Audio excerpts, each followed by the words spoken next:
here at my Sprinter sliding door, and I'm doing some work on the door because I was in an accident, and I'm reinstalling this drain, and I wanted to share an idea I had that's been working pretty well for us for a while.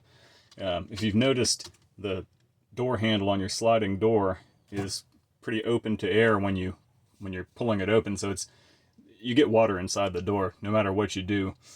It comes in. So normally in a bare Sprinter, it just drains down the door and it goes out the drains at the bottom, and it's not a problem at all. But once you stuff this full of insulation and stuff, I don't think people realize that they're taking on water into their insulation, and you can get mold and rust and whatever other problems. So my solution was to take you can just use a piece of heavy plastic, some painter's masking plastic or anything you've got, really works just fine.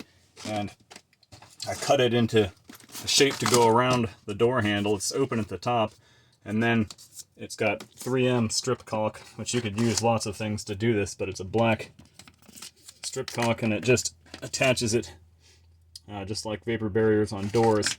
So I'm going to stick that all the way down into the bottom of the door, and the insulation's removed so that it can go straight down to the bottom where the drains are. And then I take a piece of tubing. You can use anything. I just have some vinyl tubing laying around, but I put it inside there.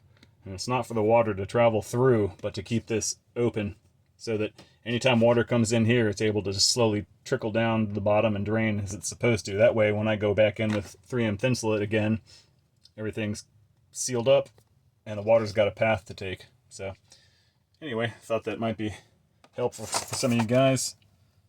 Have a good one.